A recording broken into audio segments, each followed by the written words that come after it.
I actually went through the, your seniors has done a good job by like writing descriptions about these MCQs. The answer is actually a hypocalcemia. So number one, what you have to think is this 48 milligram per deciliter of low sugar. Is it enough to cause seizures? What is the definition of hypoglycemia? ළමයි කියන්න. What is the definition of hypoglycemia?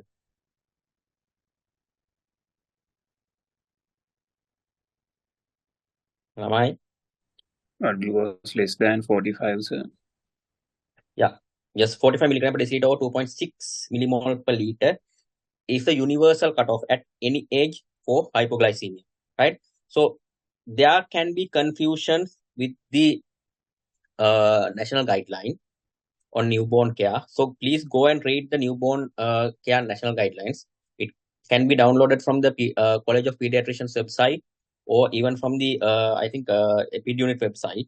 There are 3 set of books which are available online. Go and read them. So number one is whatever the age, definition for hypoglycemia, cutoff for hypoglycemia is 45 milligram per deciliter or 2.6 millimole per liter, right? However, it is important to see whether there are clinical manifestations. Even at higher sugars, if there are clinical manifestations, it should be treated. But when it comes to the newborns, there are some action threshold, right? So just at 45 milligram per deciliter, we are not going to jump and treat it, right? So important thing is we can tolerate it until 36 milligram per deciliter, provided that child is clinically not hypoglycemic. That means what are the clinical features of hypoglycemia in newborn? What is the commonest clinical feature? Like maybe the initial manifestation of hypoglycemia.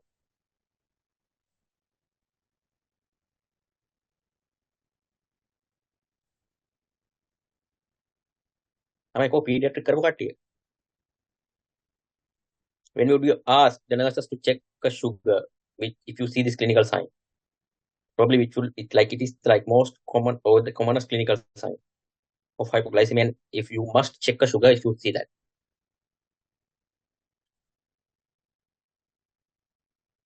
It is jitteriness, right? So if you see babies jittery, like they can be jittery like this, right? Jittery is fast, right, and non-rhythmic, and you can stop the jitteriness by applying pressure. So if the baby is jittery, if the moment you apply the pressure, jitteriness will stop. But seizures are not fast; they are slow, they are rhythmic, right? They are rhythmic like this, and you can't stop by applying pressure. Right? So if you apply the resistance, the seizure will still continue. But the jitteriness is fast, right? And fast, less amplitude, right? Where the seizures are more amplitude in the sense like more gross, like this. Like it can move like more movement is there, where the jitteriness is less movement, less amplitude, right?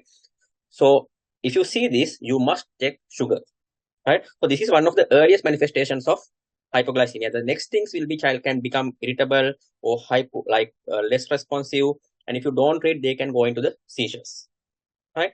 So important thing is, if even in a newborn baby, right, not in adult or other kids, in newborn babies, even if the sugar less than 45, if they are asymptomatic, you can tolerate it until 36, right? So if the sugar reach 36 milligram per deciliter or 2 millimole per liter, at that point, you should actively intervene, right? Intervention again depend on whether the child is symptomatic or not. At 36 milligram per deciliter of sugar, if the child is clinically asymptomatic or there are no features of neuroglycopenia, you can treat with oral feeds and monitor the sugars, right? But if the child is clinically symptomatic, you have to give parenteral glucose, that is intravenous glucose, 2 milliliters per kilogram, followed by a glucose infusion, right? So that is if the sugar is 36 or below, and management depend on whether child is clinically hypoglycemic or not.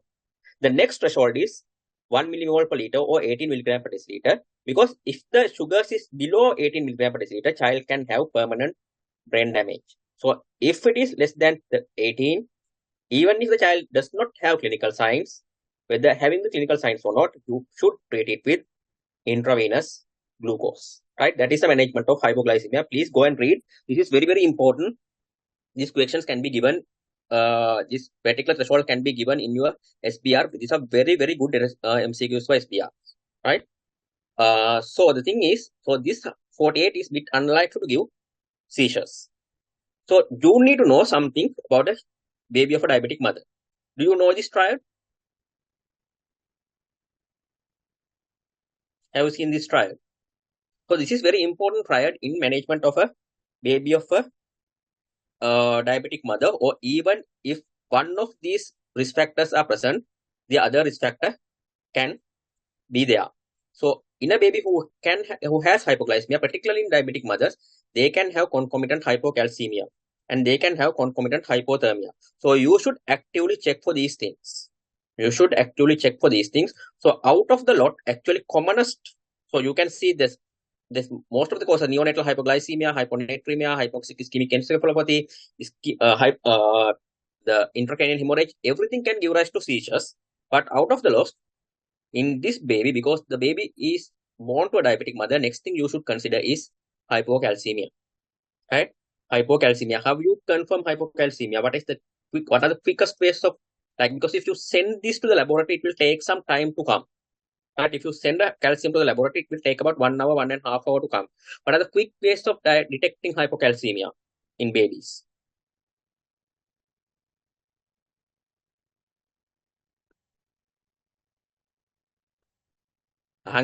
All these things are MCQs that can be given at any point, right? And they were given at different levels, and even at the, like, this particular point I am going to tell was actually a OSCE point in MD part 2. The time I sat for the MD part 2. Right, what are the clinical features? Like, if you can't send it quickly to laboratory, what are the other things you can do?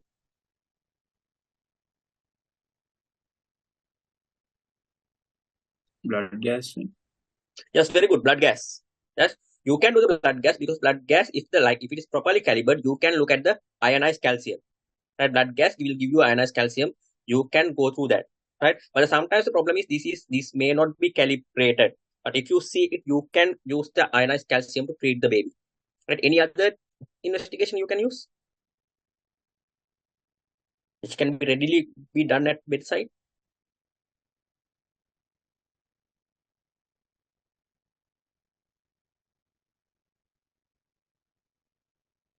It is ECG. Right, you perform an ECG, you might see sign of some bradycardia with prolonged QT interval. Right, prolonged QT interval. Right, so if in this context, in the background, in a baby born to a diabetic mother, if you see some bradycardia with prolonged QT interval, that is hypocalcemia. You can use that ECG to treat the baby.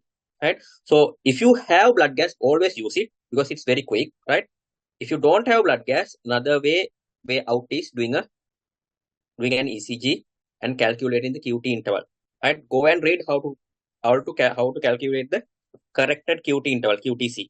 Right, what you have to use is the corrected QT interval.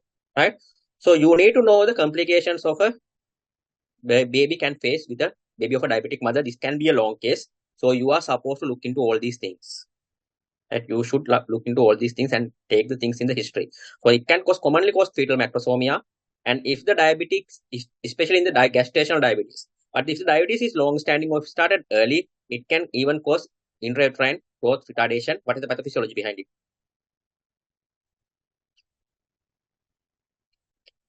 If a baby gets fetal macrosomia, what is the reason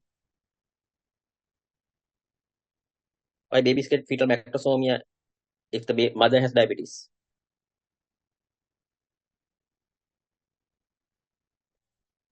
Hypercalcemia in the fetal circulation causes more Yes, ළමයි ඇහෙන්නේ? instability. Yeah, Devuni. Yeah, Uh, can you speak loud?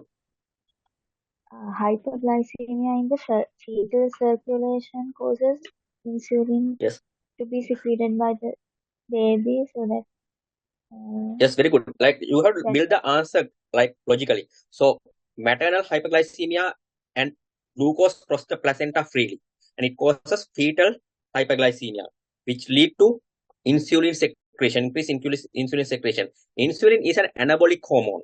right, which causes increased amount of fat formation, right, and increased amount of glycogen synthesis. So these babies have increased fat, increased glycogen, and increased stores. So they will develop fetal macrosomia, right? And this is actually, it is the reason because this insulin does not come down immediately. That's why they suffer hypoglycemia in the immediate neonatal period, right?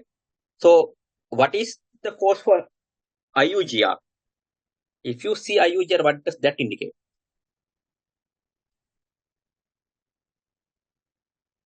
So this can be a question at your actually obs and gyne.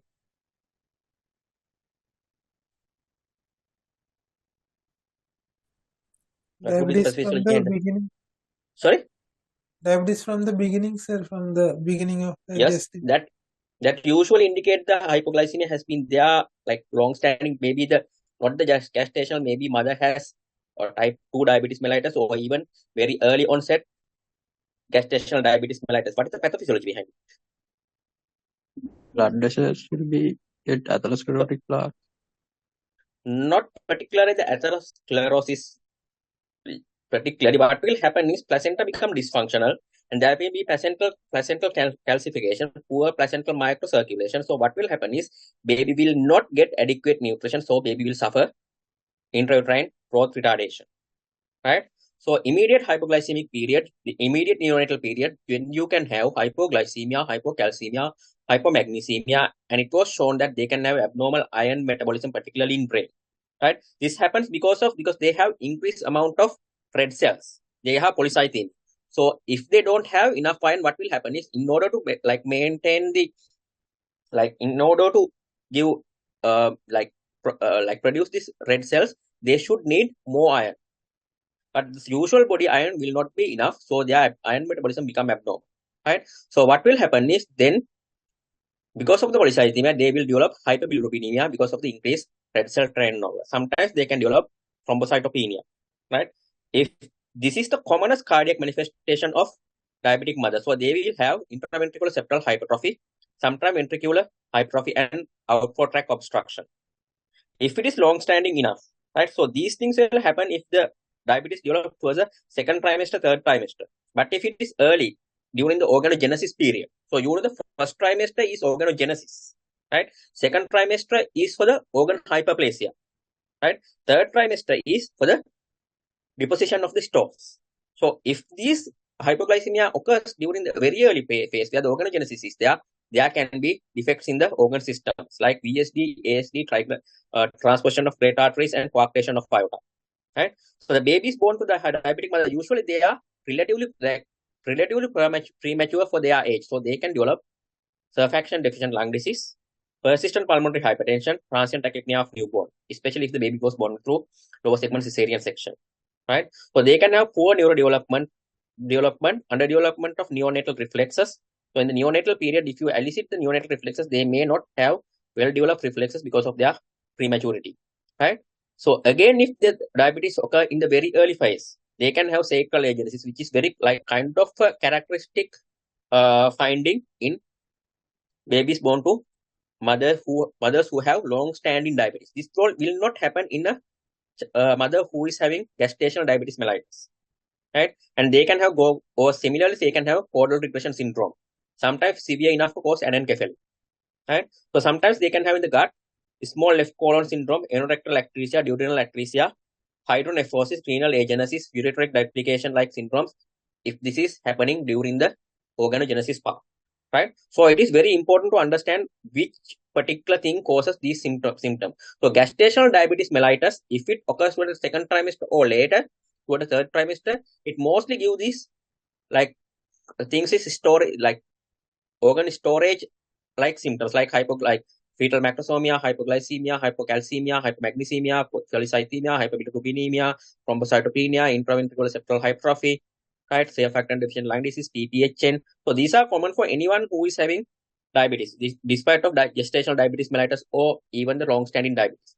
But in long-standing diabetes, in gestational diabetes does not cause things like VSD, ASD, TGA, coarctation of aorta, and things like sacral agenesis, small left colon syndrome, hydronephrosis, ureteric duplication, renal agenesis like things. These will happen if the diabetes is there from the first trimester onwards, right? So this is a very important differentiation whether the mother had gestational diabetes or long-standing diabetes, right? This is a very important argument you can make in your obs and gynae case or even in the pediatric case if you get this child for your long cases, right? Even sometimes this can be an argument in your single best response questions. Got it?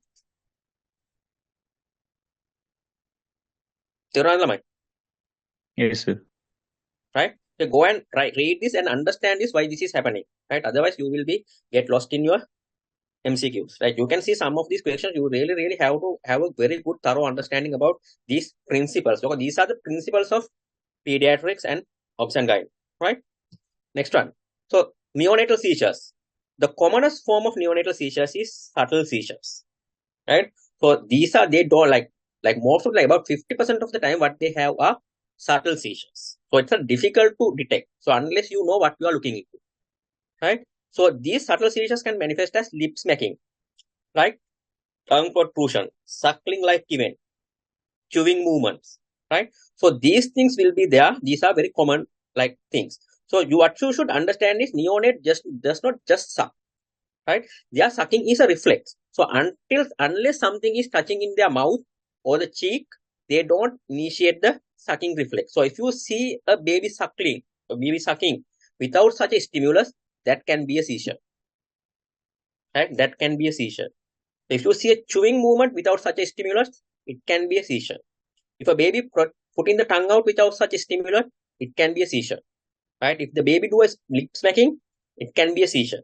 So always remember that sucking is a reflex. So there has to be some stimulus to initiate the reflex. They don't do it by their own, right?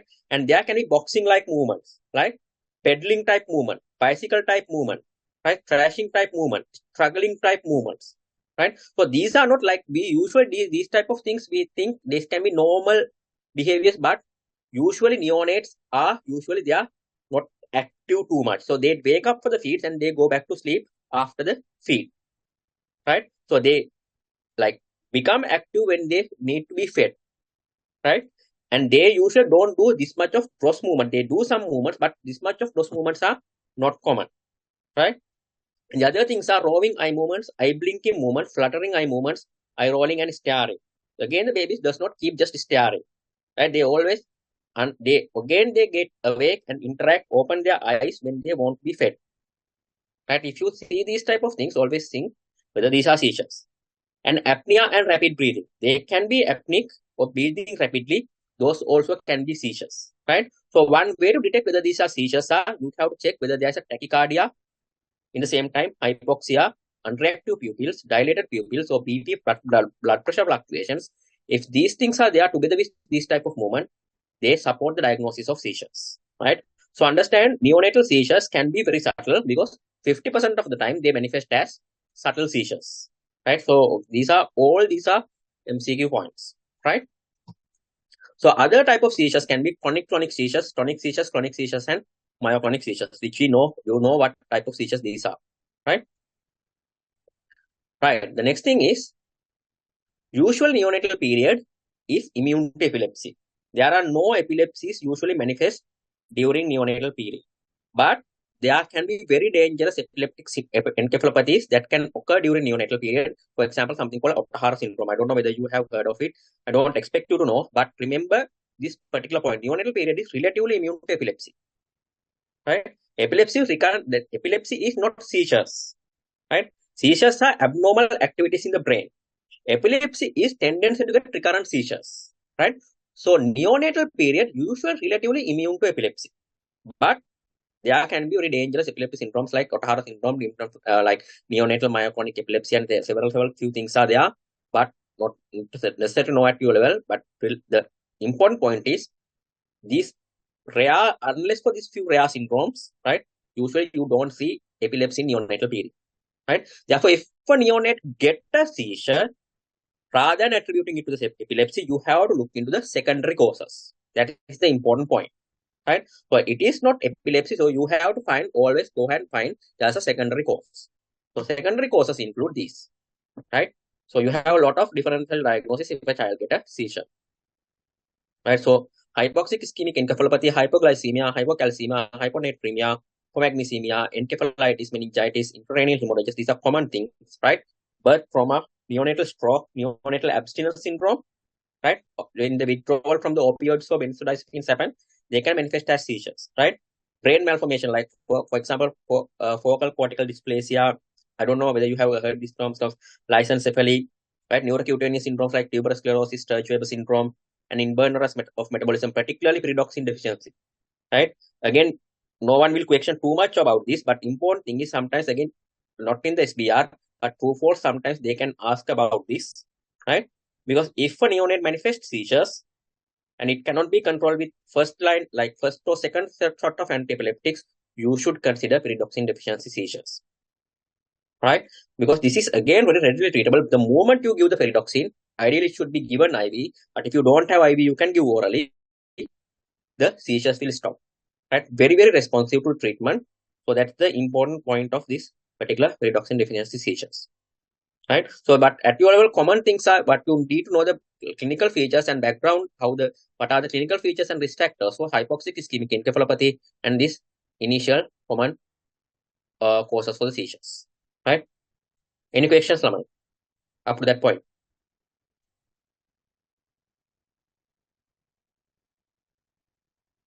Right. So important thing is when you get a question like this, always check the background and always revise your principles, right? Don't just go ahead and like, that's why I started from here. This is the principle, right? And then go for the causes and other stuff and read around and always try to understand the principles behind them.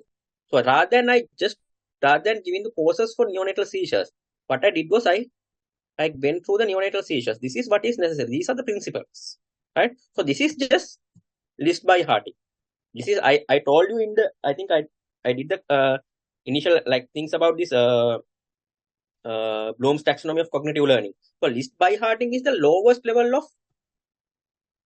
cognitive learning, right? These understanding the principle are much higher level of learning. So don't just go and by heart these lists, right? It is not going to give you any opportunity, especially in the single based responses, unless you understand this principle.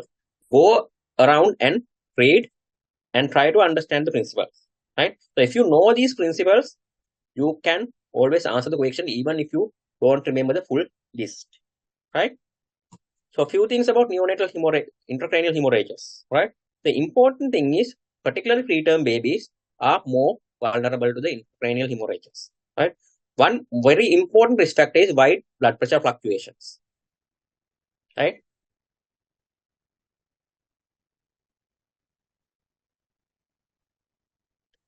Right? So wide blood pressure fluctuations can give rise to intracranial hemorrhages in preterm babies. Other risk factors are acidosis, hypocarbia, low carbon dioxide. If you are ventilating the baby, low carbon dioxide can predispose them to intracranial hemorrhages, hypoxia, hypotension, and pneumothorax, because pneumothorax can increase venous pressure in the jugulars, right? The other things are trauma during the surgery, like cephalopelvic disproportion, vacuum of forceps delivery, neonatal bleeding disorders, right? Particularly vitamin K deficiency, neonatal alloimmune thrombocytopenic purpura, neonatal alloimmune thrombocytopenia, right? Maternal antibody mediated thrombocytopenia, protein factor deficiency like hemophilia, right?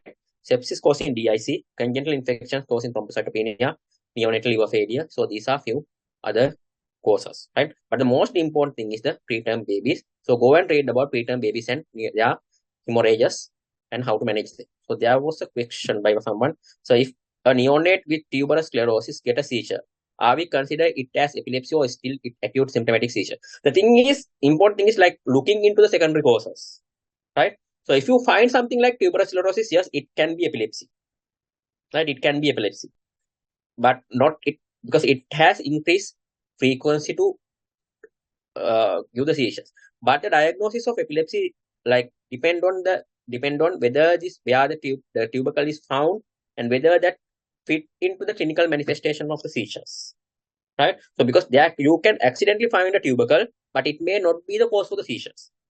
So you even in the presence of these type of things, you always have to go and see whether this particular lesion and the place of the lesion is it fitting with the clinical manifestation of the seizures. So yes, if it is fitting the clinical manifestation and the EEG finding it is localized in that particular area, yes, it can be taken as epilepsy. Right? Any questions here now?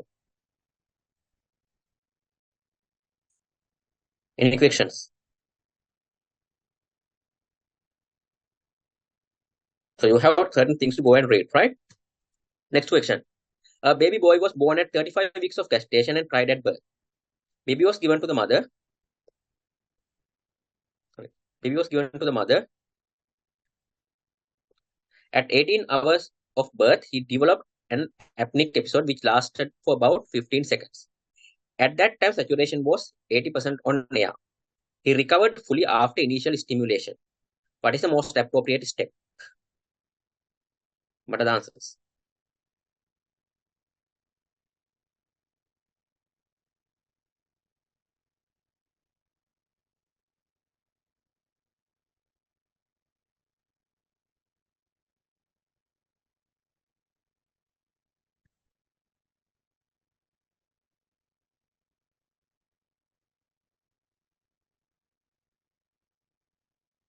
What would you do if you get this baby? Sorry? Okay. Any other offers?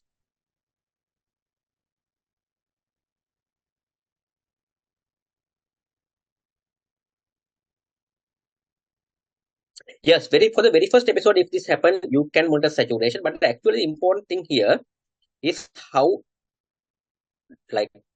physiologically manifesting this episode is. So if you see, the serious apnea is usually diagnosed as apnea more than 20 seconds or any duration of apnea with bradycardia or cyanosis.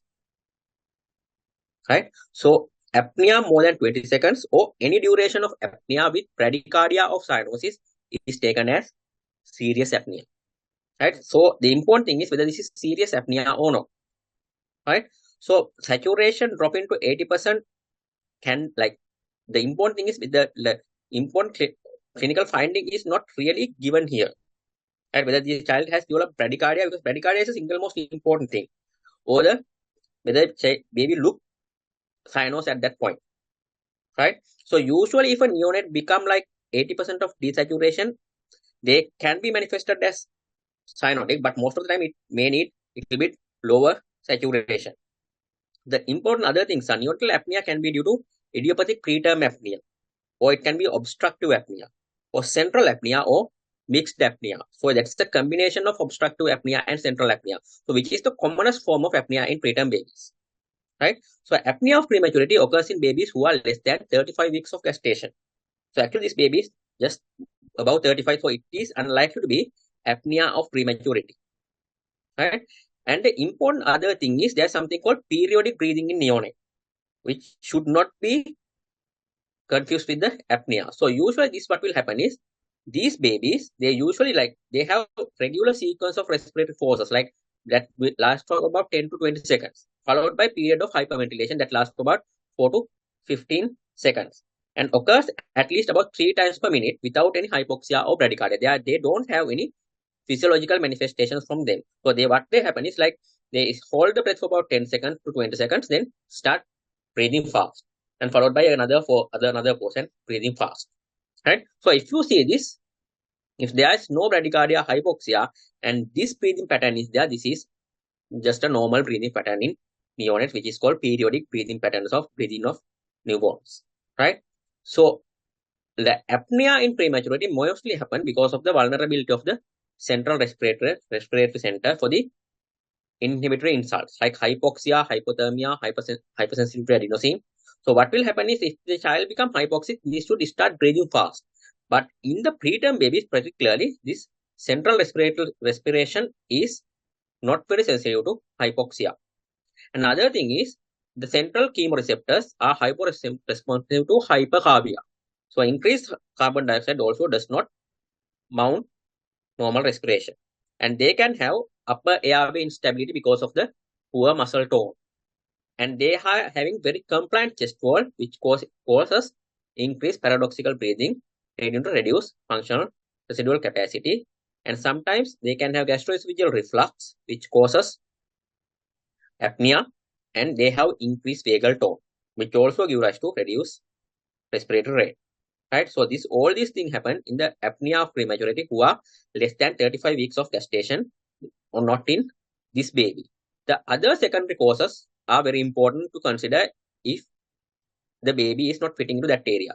So central nervous system like ICH, hypoxic, like intracranial hemorrhage, hypoxic ischemic encephalopathy, bilirubin encephalopathy, infarction of the brainstem, congenital anomalies, like things in the lesions in the brainstem, spinal cord injuries, they can manifest as apnea. And again, infections, sepsis, meningitis, encephalitis, like respiratory syncytial virus, pertussis, these things can manifest as neonatal apnea. Like pneumonia, obstruction to airways, right? Upper airway collapse, pneumothorax can manifest as again apnea. Gastroesophageal reflux disease, bowel perforation, necrotizing enterocolitis, hypertension, and heart failure, anemia, all these things can give rise to neonatal apnea. So important thing is you have to detect whether there's an underlying cause, right? So if there's an underlying cause, you must treat for the underlying cause, right? And you can do the tactile stimulation and see whether it helps, right? So if it like significant apnea, then you have to consider whether you are going to start respiratory stimulant like caffeine, aminophylline, low flow oxygen, humidified high flow nasal cannula oxygen, or CPAP, right? This is how you manage neonatal apnea. So coming back to the question, so what to do at this point?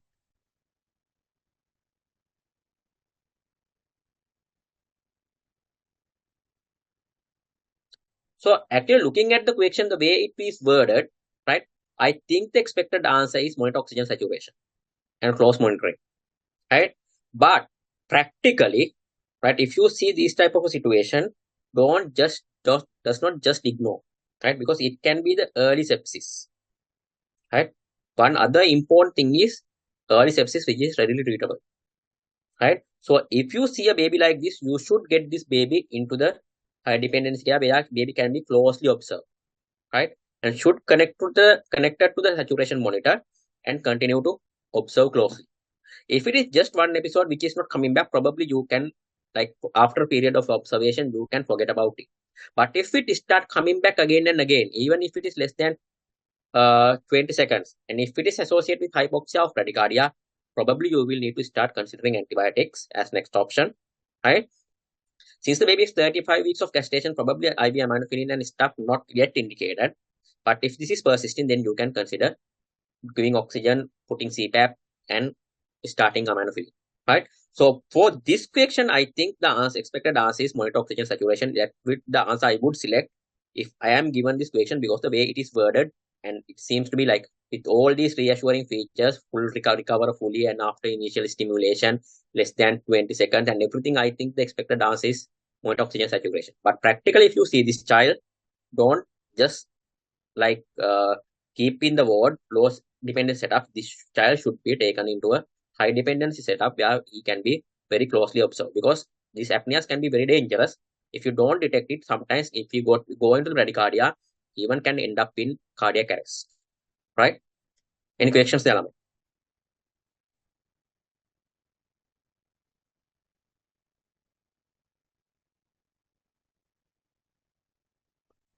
Any questions?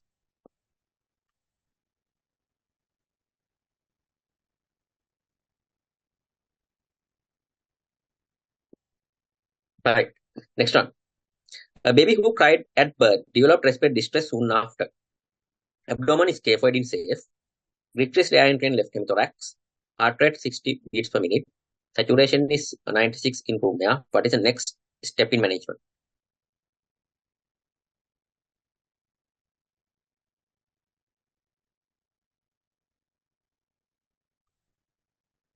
So this is a question that is coming every year, right? I think for last several years, this question came again and again and again and again, right? So you can expect this question to come this time also, right? So what is the diagnosis here?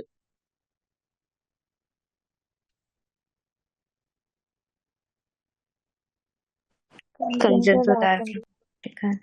Yes, it is congenital diaphragmatic hernia unless proven otherwise, right? So what is the management?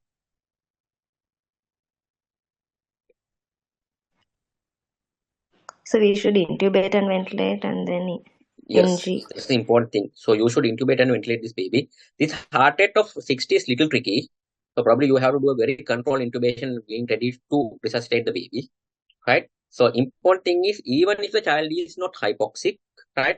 If there are features of respiratory distress, right, you need to go ahead and intubate this baby. Right? There are no other forms in diaphragmatic hernia in treating giving oxygen, right? It is always intubation and ventilation, right? Definitely don't try to do back canvas ventilation. You will worsen the diaphragmatic hernia. Again, nasal cannula oxygen is not useful. Like, you can use this if there's any delay in intubation, but it should not prevent you from intubating the baby, right? There's no other ways of giving oxygen other than intubation and ventilation, right? All these things, NG tube and everything, can be done later, right? So it is most important thing is intubating and ventilating the baby. So diaphragmatic hernia. So this is the question in 2014 SBR, right? A baby was diagnosed to have diaphragmatic hernia antenatally. At birth, child has respiratory distress and was signed off. What is the first step of management, right? So you can see this question coming again and again in different forms. So this time it is a different. Last time it was a different. Like, if you take 2013 paper, it is different, right? So very important thing is, these questions can come, but the principle is always the same, right? The principle is always the same. So diaphragmatic hernia, right? Those are not very uncommon, right? Those are not very uncommon. So, but can this, right? So it's about can happen in 1 in 2,000 to 1 in 5,000 births, right? Females are affected more than males, right? So these are few things that can be useful for your true false, right? So if this question can come as also true false, right? Commonly occur in the left side, right? Commonest is the form of Bogdalak form, which is 70 to 75%. Late common is the Mogagni form, and very rare it can be central form, right? It is very commonly sporadic, but there can be familiarity.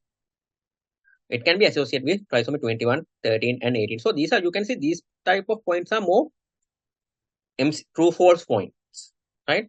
Commonest associated complication is pulmonary hypoplasia, commonly seen in affected side, but can be bilateral, right?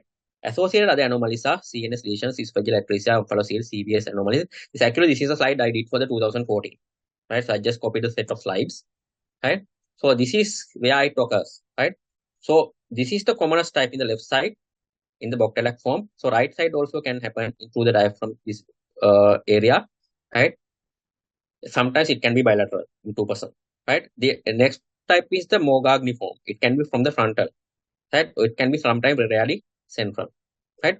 Always when you are like studying, take these pictures, right?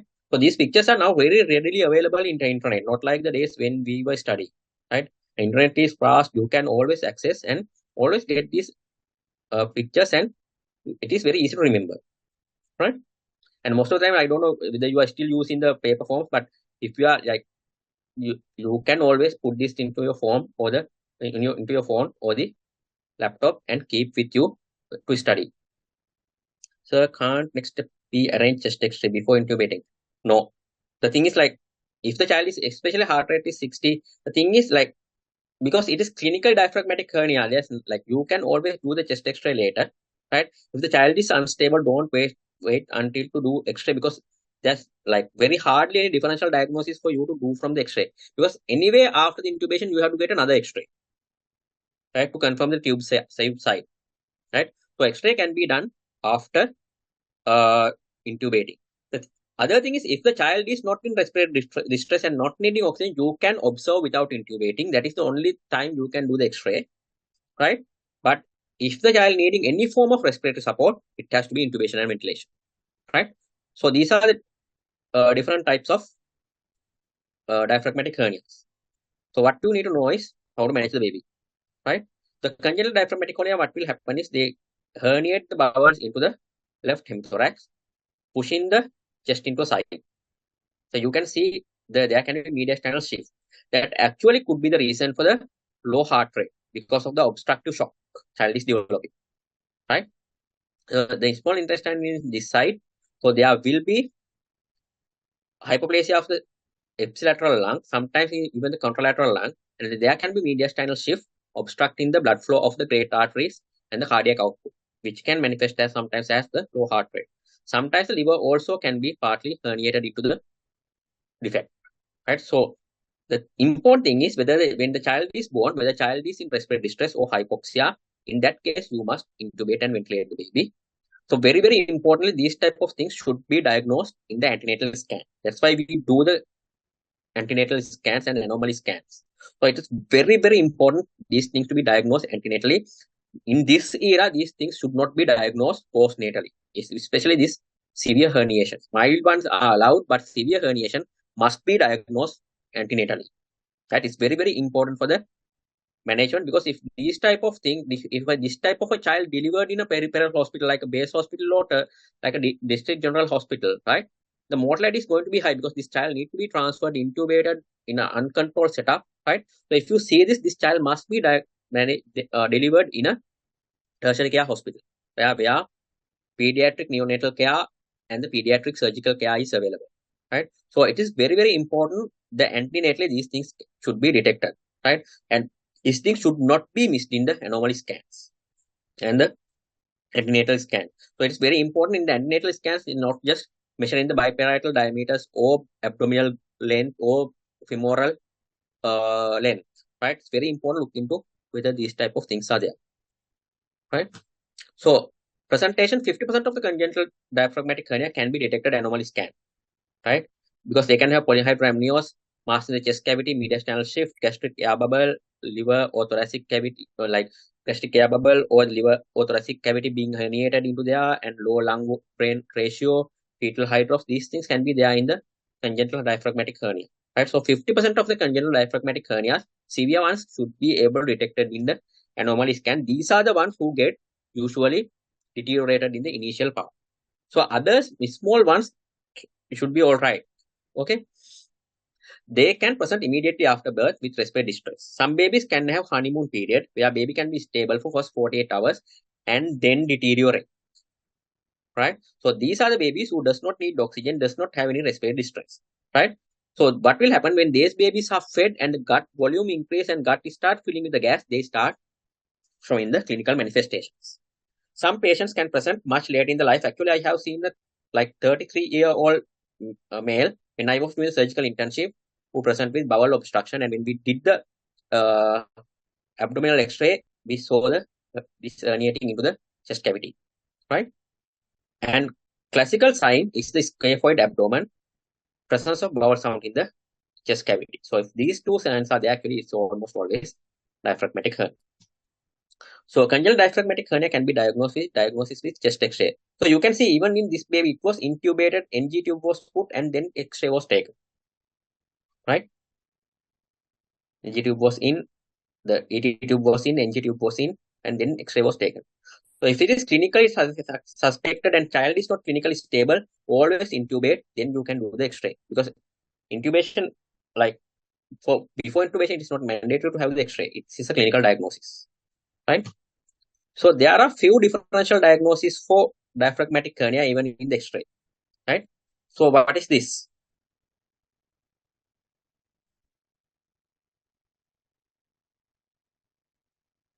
So you can see the left hemidiaphragm is more high, and gastric air bubble is in the more looks like in the chest cavity, right? So usually you expect right hemidiaphragm to be higher than the left hemidiaphragm. In this case, you can see the left hemidiaphragm seems to be more higher. What is this? There are two differential diagnoses to see this. Diaphragmatic paralysis. Yes, one thing is diaphragmatic paralysis due to the left phrenic nerve palsy. Other thing is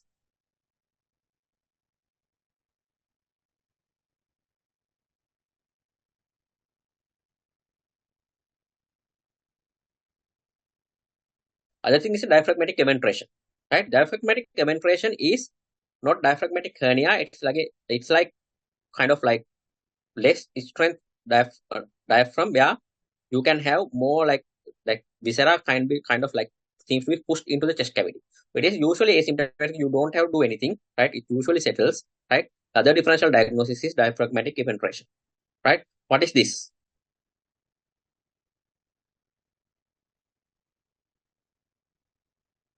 So you can see here the bowels are complete almost within the everything is in the abdominal cavity. That's like there you can clearly see the diaphragm here, clear demarcation, and there's nothing herniating. But something like bowel is in the chest. What is this?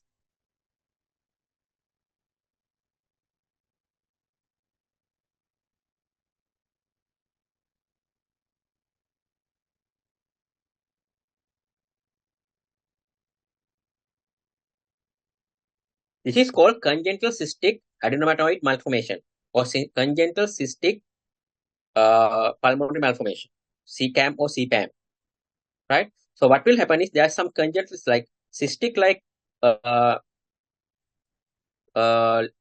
lesions in the chest, right? Or it can be like these areas, right?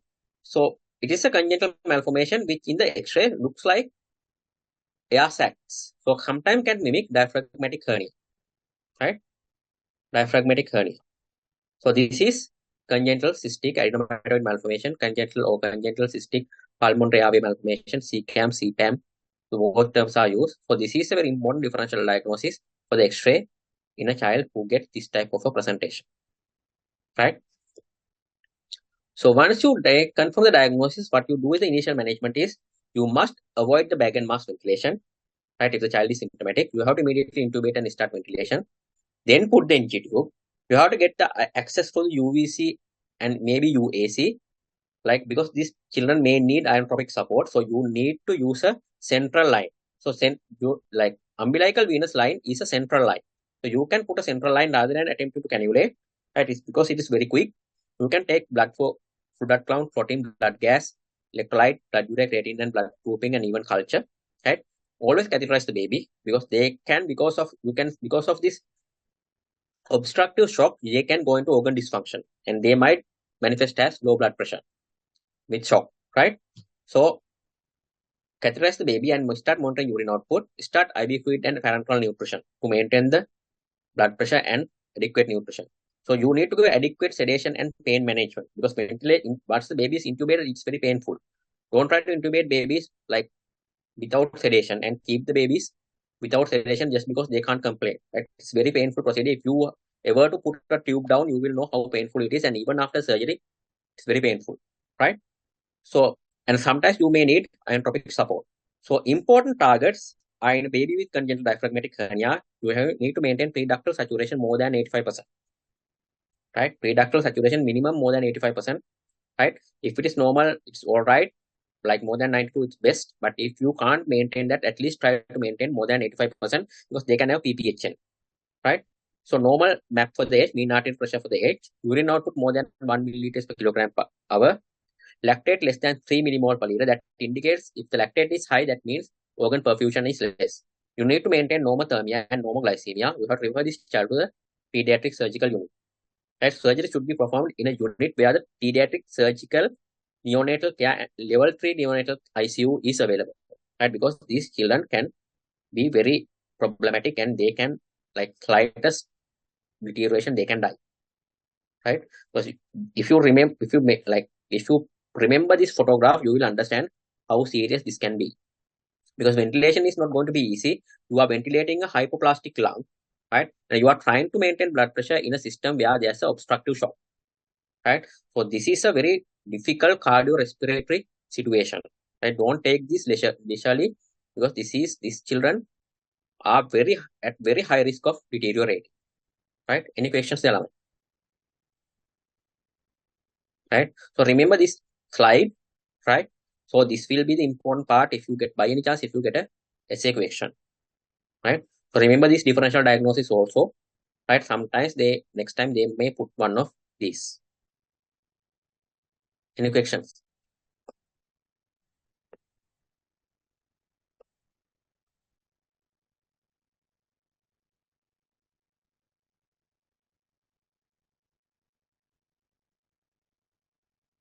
Right, okay.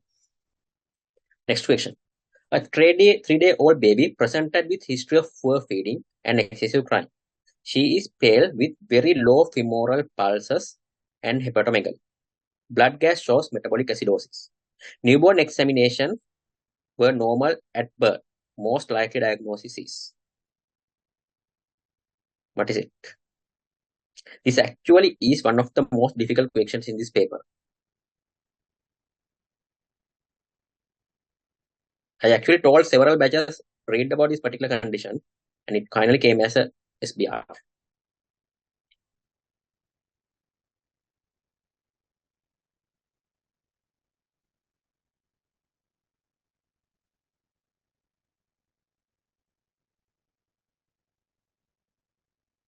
What is the diagnosis here?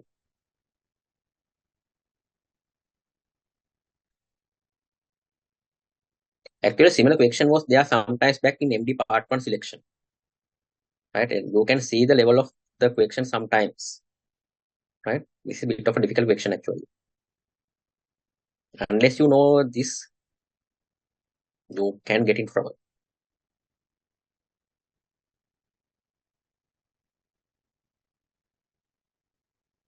Any of us?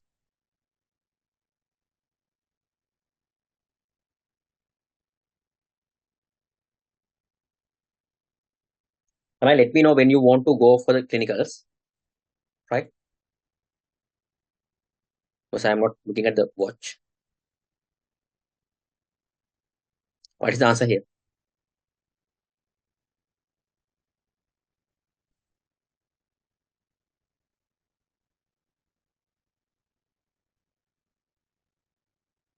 Right. So we'll go for next one. Right. So deterioration of at day 3 of life. Right. So these are the common things that can cause deterioration at day 3 of life. So late onset neonatal sepsis. This usually occurs towards the day 3, day 4. Right.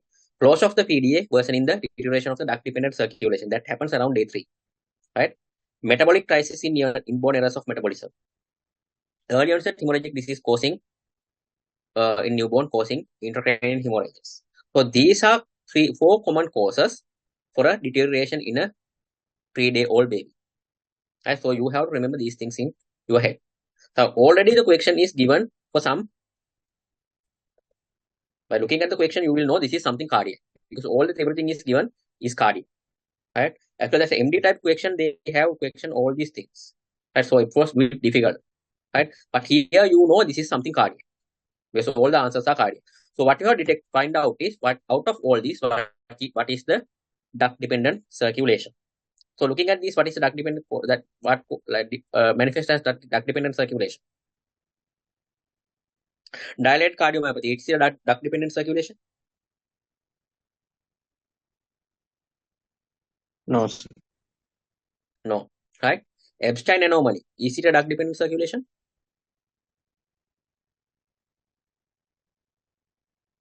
CV Epstein anomaly, yes, right? Hypoplastic left ventricle or hypoplastic left heart syndrome, is it a duct-dependent circulation? No, sir. Yes, it is, right? TAP-PD, is it a duct-dependent circulation?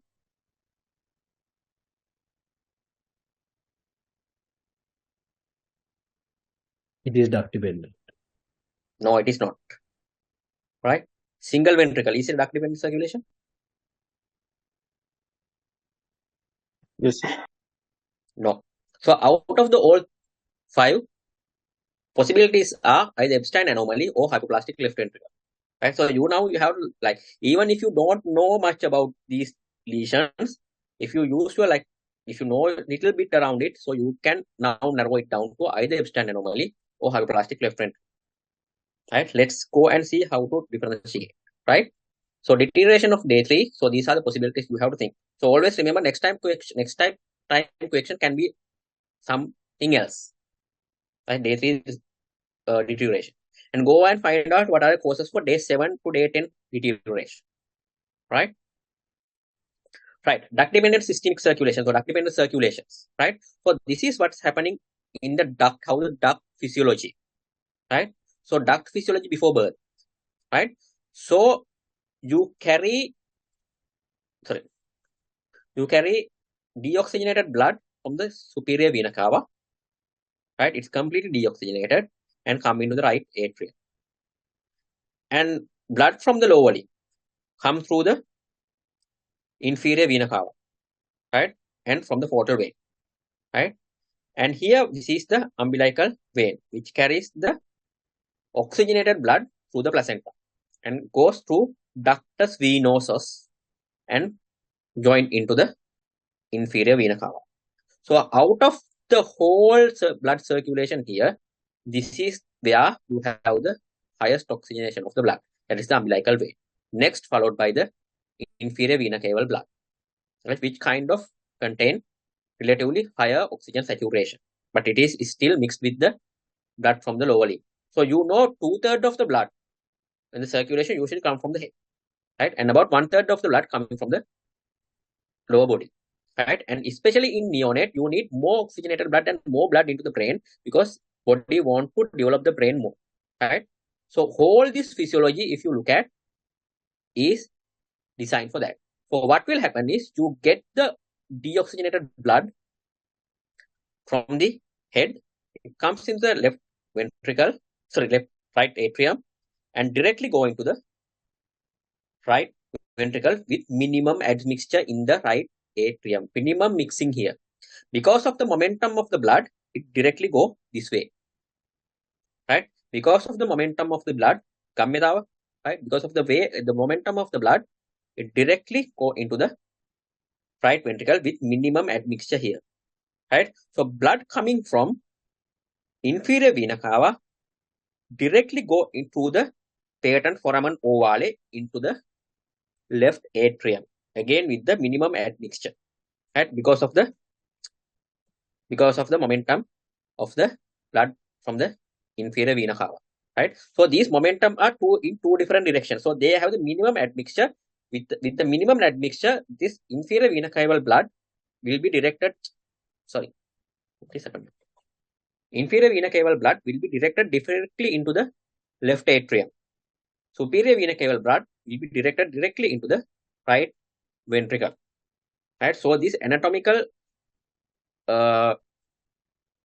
positioning is very, very important. This is in the direct direction of the inferior vena cava, right? The foramen ovale is directly in front of the inferior vena cava in order to provide this direct blood shunting into the left atrium, right? So sometimes you may think whether this happened this way, right? But actually it happens, right? This is the actual fluid dynamics. So if you want, I usually put that photo. I could not forget to put it here, right? Just go and search where the Amazon River.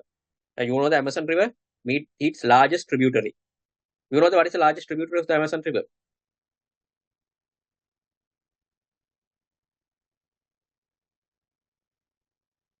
It is called River Negro, right? Because it has black color water, right? So if you see, like if you find this photo, you will see after these two water streams mix with each other, right?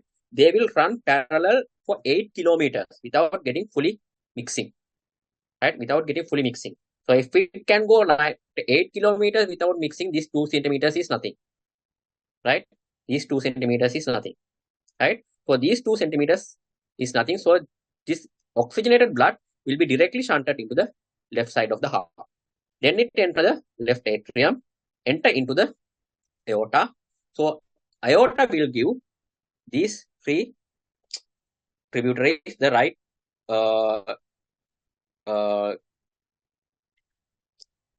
subclavian artery and the 2 carotid arteries, right? 2 carotid arteries. So head will get more oxygenated blood. This is the mechanism to give more oxygen to the brain. So this whole mechanism is designed to give more oxygenated blood into the head. But what will happen is this blood coming into the right ventricle get into the pulmonary artery. Now at this point, lungs are not fully expanded, right? Lungs are not fully expanded. What will happen is pulmonary pressure is higher than the systemic pressure. In this situation, because of the lungs being is still not expanded, pulmonary pressures are higher than the systemic pressure. So what will happen is blood will be shunted into the aorta through the ductus arteriosus, right? Because there's no point of going into lung. There's the oxygenation mechanism has not started, right? So these everything were MCQs in the past, right? That's why I took the time to explain this. All these what I explained were MCQs in the past, right? So what will happen is the moment when the baby is born and they take the first breath, lungs get expanded, right? Lungs get expanded, pulmonary pressure drops. The moment pulmonary pressure drops, the pulmonary pressures become less, the pulmonary pressures are lesser than systemic pressure. So previously pulmonary pressures are suprasystemic, higher than the systemic pressure. Now pulmonary pressures are infrasystemic, lesser than the pulmonary pressure. So what will happen now with this? Everything changes. So foramen ovale get closed, right? Because left side pressure increase compared to right side pressure. The right side pressure drops. With the right side pressure drops, foramen ovale closes, and there will be full admixture of the blood in the right ventricle and come into the right atrium and come into the right ventricle, right? And what will happen is initially the PDA still the pressure may be like not very high enough to shunt this way. So PDA shunting will stop, right? PDA shunting will stop, right? And what will happen is in about 12 hours time, although PDA is anatomically open, it becomes functionally closed. By about day 3 started getting closing anatomically too, and it will be completed within about 3 weeks. So this is what happened in the afterbirth, right? So this is the usual parallel circulation, right? This is the usual parallel circulation for the adult circulation. So these changes occur with the pulmonary pressure dropping and pulmonary pressures becoming infrasystemic. Did you understand this? Because this can be question at any time again.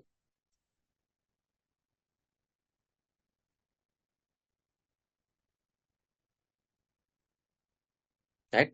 So understand the mechanism body use to give more oxygenated blood into the brain. Right? This is the whole idea of that.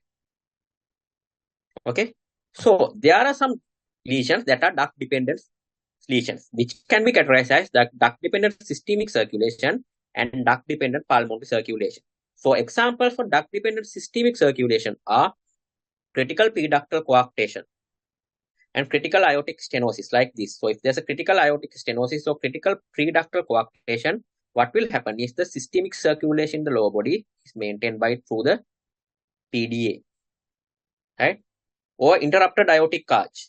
So you can see the aortic arch is interrupted here. It's not continuous, right? This is interrupted aortic arch.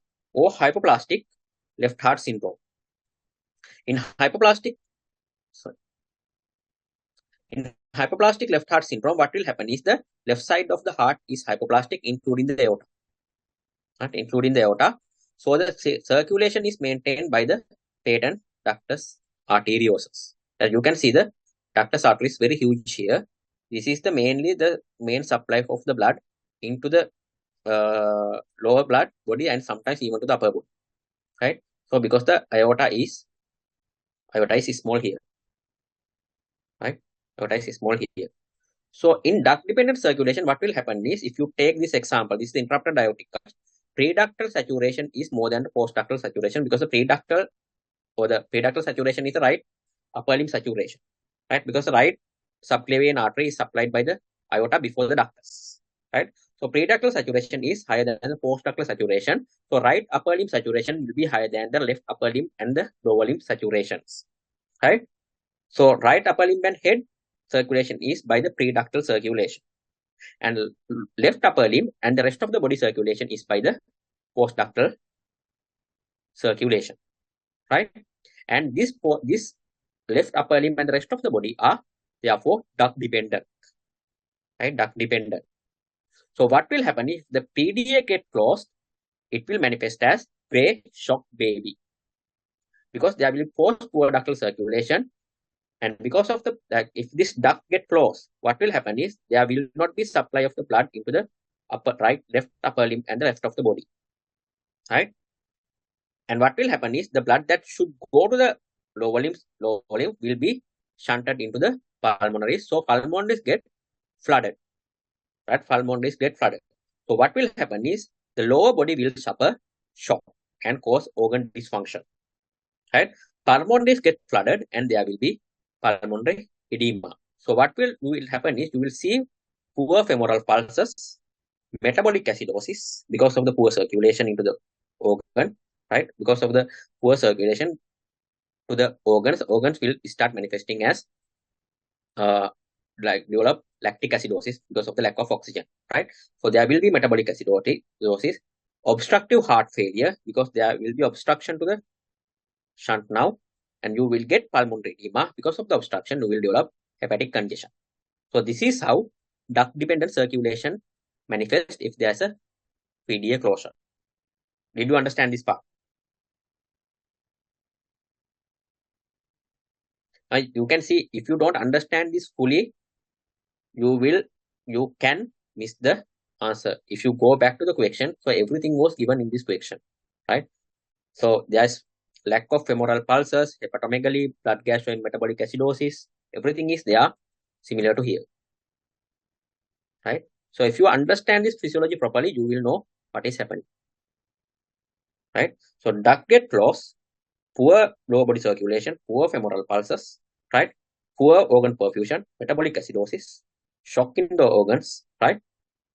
Obstruction to the output, so and pulmonary congestion for pulmonary edema and hepatic congestion or enlarged liver. So this is how the duct-dependent circulation manifests when the PDA closes. It says gray shock baby. Got it? Right? Next thing, if it's the duct-dependent pulmonary circulation, the examples are tricuspid atresia, right? Pulmonary atresia with intact intraventricular septum like here, right? You can see the intact intraventricular septum with pulmonary atresia. So there's no other way of blood going into the pulmonaries, right? Critical pulmonary stenosis, almost similar to this. Tetralogy of Fallot with critical pulmonary stenosis, like here, right? VSD with critical pulmonary stenosis, almost like manifesting as TOF, C-Webstein and all. So these will manifest as duct-dependent pulmonary circulation.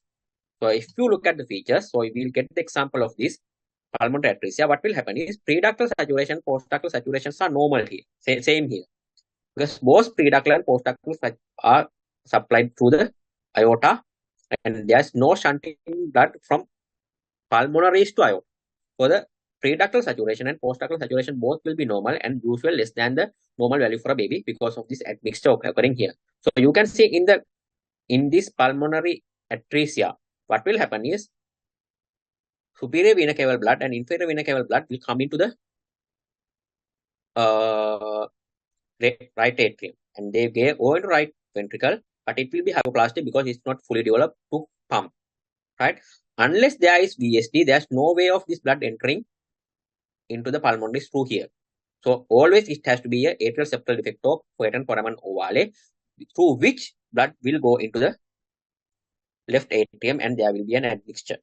This blood will come into the right left ventricle and will be pumped into the aorta, and through the aorta, through the foramen, through the patent ductus, the pulmonary circulation is maintained.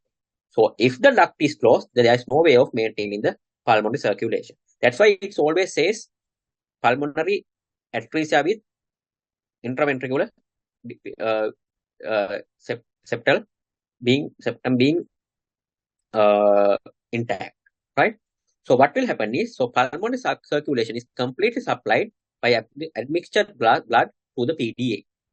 So if the PDA close, what will happen is baby become blue and cyanotic, which is called blue cyanotic baby. There will be poor oxygenation because there's no way of this blood going into the pulmonaries. Because previously, when as long as this is there, this blood go into the pulmonaries, get oxygenated, come back to the right atrium. But if this close, there's absolutely no way of having this oxygenated blood. So this part also will become blue because there's no oxygenated blood supply into the right atrium. It becomes completely closed, right? So there will be poor oxygenation and poor carbon dioxide washout. And there will not be hemodynamic shock because there's adequate blood going into the aorta. So there's no hemodynamic shock, but there will be hypoxemic shock because of the organs suffer the hypoxia because of the inadequate oxygen supply, and organs suffer the manifestations of hypercarbia. So if you do a blood gas, in this situation, what you see is combined respiratory and metabolic acidosis. Respiratory acidosis, because of the carbon dioxide does not get washed out, because there's no supply of like carbon dioxide into the lungs. There's no way of they becoming washing out. So there will be hypercarbia or respiratory acidosis plus metabolic acidosis because of hypoxia. Because of the hypoxia, there is no reduced oxygen supply. So organs start producing lactic acid, right? Hypoxic metabolism causing metabolic acidosis, right? And there will be no clinical features of heart failure like pulmonary edema or hepatic congestion because there is no obstruction to the flow, right? So these babies will manifest as blue cyanotic babies. So Epstein anomaly, if the severe Epstein anomaly, it will be manifest as blue cyanotic baby. So coming back to the question, so what is the answer now?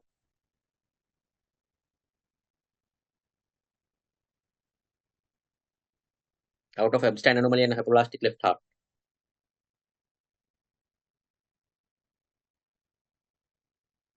It is hypoplastic left heart syndrome. That's why actually that's how you come to the answer logically, right? But this is the logical coming to the answer. You can see like you really need to understand these physiologies properly if you really want to get into the answer in a logical manner, right? So a little bit about management of the duct-dependent circulation. So important thing again, antenatal anomaly scans can detect these lesions, right? Antenatal anomaly scans can detect these lesions because you can see most of the lesions has something. So here, yes, you have a small right ventricle, right? And radiology for fellow, again, you have these lesions, right? If you get hypoplastic left heart syndrome, you can see the hypoplastic left heart, right? So there should be something in the anomaly scan if you properly do it. So anomaly scan is very, very important, right? So this is one way of detecting this duct-dependent circulation. So critical congenital heart diseases. These are called critical congenital heart diseases. And national neonatal pulse oximetry, where you do the right upper limb and right lower limb saturation monitoring, which is preductal and postductal, can detect majority of these. Right? Go and read about it. The question was given in a essay in past, right? So it can be questioned again. So national neonatal pulse oximetry is a very important thing in detecting this. And again, in the neonatal examination, you are supposed to check the femoral pulses. So if you see poor femoral pulses, again, is a significant. So if you see any of these, right, either in antenatal or national or neonatal pulse oximetry or neonatal examination, the child should get an echocardiogram before discharge. You cannot discharge these babies without an echocardiogram, right? Because if you send these children home, they can present collapse or cyanosis, and sometimes if they present to a base hospital, the chances of surviving can be almost zero, right? If you don't present to a like situation where you have prostaglandin and stuff, right? So it's very, very important. You cannot discharge these children if there's an abnormal anomaly scan, or if the national neonatal pulse oximetry showing abnormal features, or if there are poor or absent femoral pulses, they must get a 2D echocardiogram before they are discharged from the hospital, right? And if you diagnose this as duct-dependent circulation, immediately the child should be started on prostaglandin infusion to maintain the ductal patency, right? In any case, by any chance, if this is missed and child come to the hospital with ductal closure, so you can use rapid fluid bolus if you are in a resource poor setting, because sometimes with the rapid fluid bolus, duct can get dilated and open up. You can always try that if you are in a poor resource setting. But the ideal thing is to start IV prostaglandin infusion to maintain the duct, and immediately child should be transferred to the tertiary care hospital for the cardiac care. Right? So this is a very, very dangerous thing. So this is very difficult if you come to this situation. Right? So it is very important to do these things. Right? So whenever you are becoming house officers or medical officers, always remember, if you cheat on these things, right, you can subject a child to a death. Right? So these are very, very important, right? Always, if you are becoming obs and gynae MO or SHO, don't cheat on the antenatal anomaly scan. Don't just go and do the biparietal diameters and abdominal diameters, right? Always look into these things. And if you are concerned, get the anomaly screen, do the anomaly scan. So can we use IV paracetamol to maintain the duct? No, actually paracetamol is used to close the duct. Right? Paracetamol is cyclooxygenase inhibitor. What will happen is prostaglandin's production will be reduced and the duct will be closed. Right? So it is used to ductal closure, not to maintain the opening of the ducts. Right? So important thing is anomaly scan and neonatal examination always do a genuine job, right? Because I have seen several children who unfortunate victim of not doing these things properly, right? Okay, any questions here? A little bit about this thing, because this is something that is not questioned yet. Total anomalous pulmonary venous drainage, right? So this can be a question next time, right? So this physiology is little bit different. So total anomalous pulmonary venous drainage is a situation where the pulmonary artery veins, right, oxygenated blood in the pulmonary veins get opened into the right side of the heart from either of these ways, right? So oxygenated blood should go into the left side of the heart, the left atrium. But in these children, what will happen is this oxygenated blood will go into the right atrium. So they will be cyanotic, right? So there are three main types and even the mixed types, right? The commonest type is total anomalous pulmonary venous drainage supracardiac type. What will happen is all these four pulmonary vessels form a one common vessel, and it can get like combined to the brachiocephalic trunk and get open into the superior vena cava. So right atrium get more, like relatively more oxygenated blood, and rest all the heart therefore like kind of manifesting as an admixture circulation. So this is not a duct dependent circulation. There's nothing to do with duct, right? There's nothing to do with duct, right? Because ventricles are well formed, right? Only thing is, in order to maintain this, there has to be a ASD or patent foramen ovale to maintain the right side of the left side of the circulation, because there's no direct supply of the blood into the left side of the circulation. It comes to the right side, come into the right atrium, get into the left ventricle, the left atrium, then into the left ventricle, into the aorta. So it is not duct dependent, but it is kind of a serious situation because there's this kind of admixture situation, and this blood coming to the superior vena cava and go into the heart. So this is the situation you get the figure of 8 or the snowman appearance in the supracardiac type of TAP PD, right? So the next type is intracardiac TAP PD. What will happen is, again, these vessels will form a common vessel and it will directly open into the right atrium. Right? Again, here it open into the superior vena through the brachiocephalic trunk into the superior vena cava. Here directly open into the right atrium. Again, full admixture will be happening at the right atrium. So again, there has to be a patent foramen ovale or ASD to atrial septal defect to maintain the left side of the circulation. This is intracardiac type. And there's another type called infracardiac type, where again these four vessels form a common vessel and it will go behind the heart through the diaphragm and open into the inferior vena cava, usually through the ductus venosus, right? Through the ductus venosus. So it's a bit of a rare type. So these four vessels form a common vessel, go through the diaphragm and get open into the inferior vena cava, which is called infracardiac type TAP PD. Right? So if you see these children, again, their upper limb and lower limb saturation will be low because of this admixture circulation. Right? Their saturation will be less than normal. Right? So again, this should be able to diagnose in the neonatal pulse oximetry. Right? So this is again a very dangerous situation, because many of the times this common vessel is not a usual anatomical vessel which usually find in normal humans. So these vessels can have narrowing or obstructions. So if they develop obstruction of the TAP PD, there is absolutely no way of providing this oxygenated blood into the right side of the heart. Right? So if there's any obstruction, like if there's an obstruction here, right, the blood go into the pulmonaries and come into the pulmonary veins, but there's no way they are coming into the systemic circulation. So what will happen is, if there's obstruction in the total anomalous pulmonary venous drainage system, right, there is no way of maintaining the oxygenation in the body. So this becomes a pediatric emergency. So what will happen is, because of this obstruction, there's no way of this blood coming into the oxygenated blood delivering into the systemic circulation. Child will become more cyanous, right? And because of this obstruction, pulmonaries get congested and you can hear crackles and there will be pulmonary edema.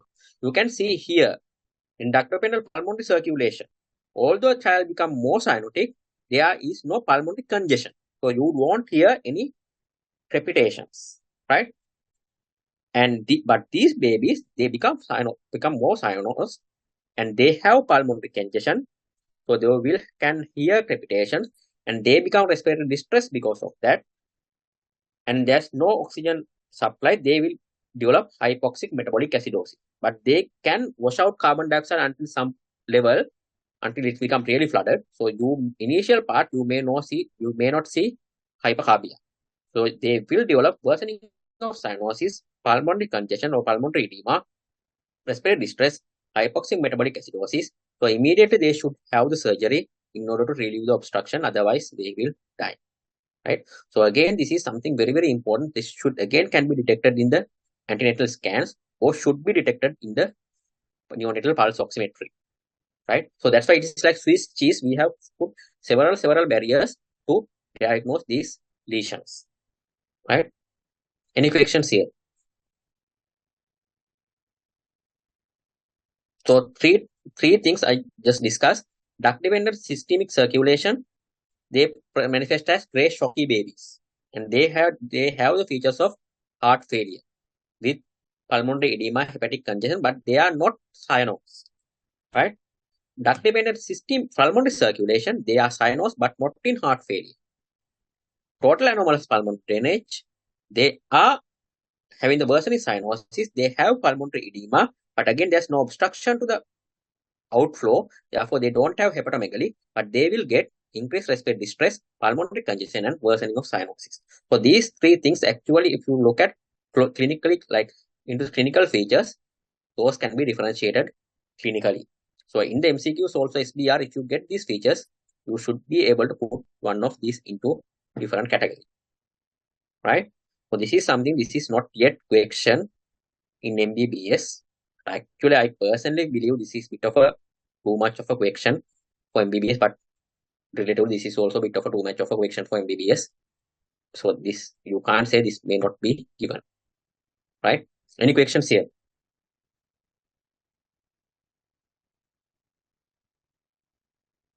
ළමයි තේරුණාද මේක?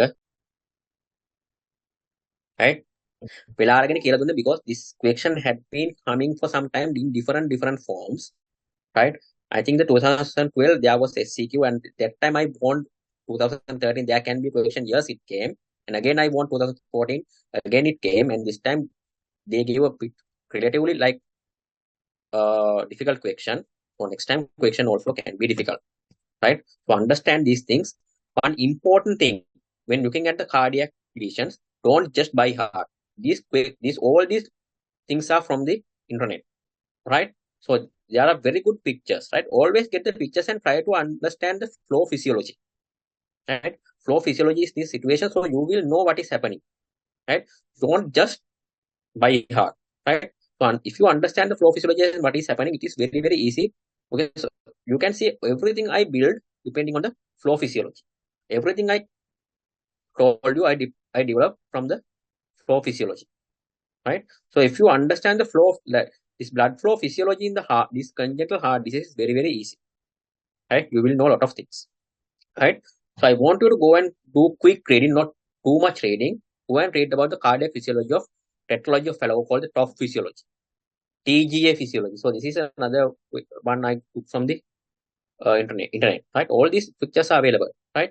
TGA physiology, admixture physiology, and Eisenmenger physiology, right? So these are the four main cyanotic physiologies, right? Also, you can go and read about any other physiologies, VSD physiology, SD physiology, right? If you get all these pictures like common things, common lesions, you can look into this, right? So quick have a look, diaphragmatic representation of the BT shunt is something called Glenn shunt, right? And Fontan procedure, you don't have to go in depth reading, but if you get a photo like this, and with the photo sometimes they have a description what is the Glenn shunt is, right? And actual dilated cardiomyopathy is very rare, right? I don't want to go into too much detail, right? It can be congenital, it can be associated with mitochondrial disorders, fatty acid oxidation disorders, certain like things like thiamine deficiency. If you know a little more than enough, like I think what your seniors has written in the description is more than enough, I think, right?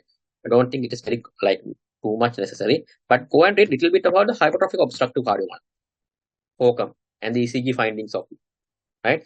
Because this was a condition which came into the discussion sometimes back. If you remember, maybe like several years back, there was a sudden death in a sport meet in a child in the school, right? It was due to the hypertrophic obstructive cardiomyopathy, right? Then only it came there, the children, those who are doing this athletics should have get their cardiovascular system checked and if necessary ECG done, right? So it can be a question sometimes. Reading a little bit is not a bad idea, right? Don't go into the like things like Nelson to treat this stuff, right? But probably top you need to know in detail, right? Pathology of fellow, right? But if you go into a book like uh, illustrated or concise pediatrics, right?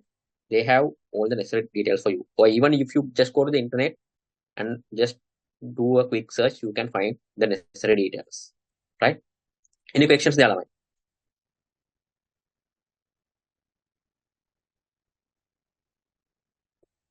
Sorry.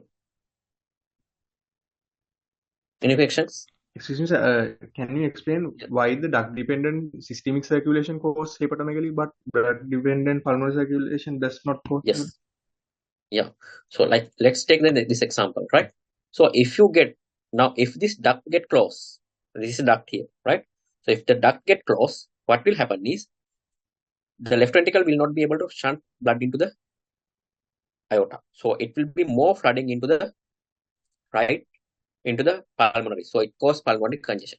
So what will happen is, so usually this with this pulmonary pressure, it cannot be pumping too much blood. So some of the blood go into the pulmonaries, rest of the blood will be back shunted into the left atrium, right, and can be back shunted into the to the pulmonaries will be back shunted into the right atrium, right ventricle, right atrium into the liver, right? This is similar to the adult getting heart failure or VSD getting heart failure, right? So for example, if an adult get heart failure with due to myocardial infarction, what will happen is poor ventricular function. So blood will be accumulated in right ventricle, back pressure into the left atrium, right? Accumulated in the left ventricle, back pressure into the left atrium, back pressure into the pulmonaries, and through the pulmonaries, it will be back pressured into the right ventricle, right atrium, and into the heart. That is the congestive heart failure mechanism. So this is similar to the congestive heart failure because of the obstruction. It cannot go this way, so it will be shunted into the pulmonaries, and it will be shunted back into the left atrium, again back into the pulmonaries. So through the pulmonaries, come into the right ventricle, right atrium, and into the liver. So if you go into the duct-dependent pulmonary circulation, what will happen is there's less blood in the pulmonaries. Right? So this blood coming here will be enter into the left atrium, go into the right left ventricle, go into the system, right? So there will not be any back pressure into the ventricle or atrium, right? So there will not be hepatomegaly in this situation, right? Is it clear? Thank you, sir. Right? Any other questions? So I gave you some things to read. Just quick reading would be good enough, right? Don't go into too much, especially in this clean shunt and spontan procedures. You don't need to know in detail, but just know these type of things are there. These are the ways these are shunted, right?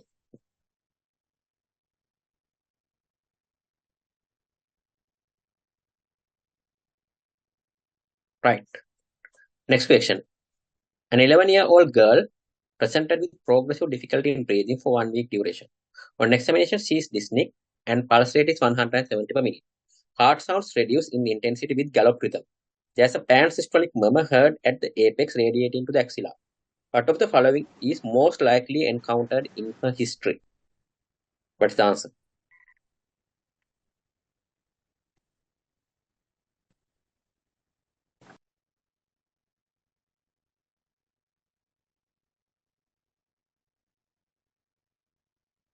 Impulse?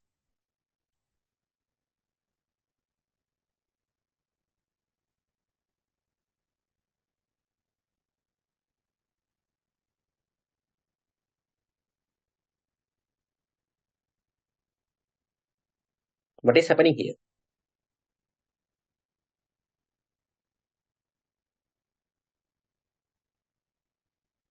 So there's a pansystolic murmur heard at the apex radiating to the axilla. What is this?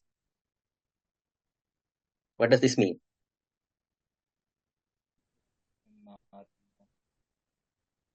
MR. Now, this is mitral regurgitation, right? So that's mitral regurgitation. I thought this question relatively easy, but actually I was like kind of surprised to see your seniors took the answer as narrow complex tachycardia in the ECG, right?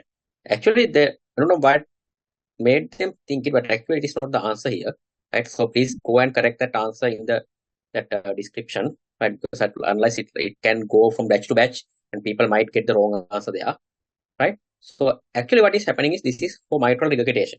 So it is mitral regurgitation causing the heart failure, right? So if you get actually tachycardia, I think they think of it as atrial fibrillation causing supraventricular tachycardia, but actually the thing is this is not, right? We'll see why.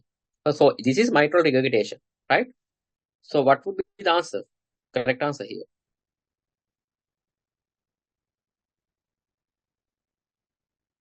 So this is the last question I'm going to discuss today. So I think we are coming towards 7 o'clock in the morning, right? So you need to know a few things. Congenital mitral regurgitation is very rare, right? Congenital mitral regurgitation is very rare, right?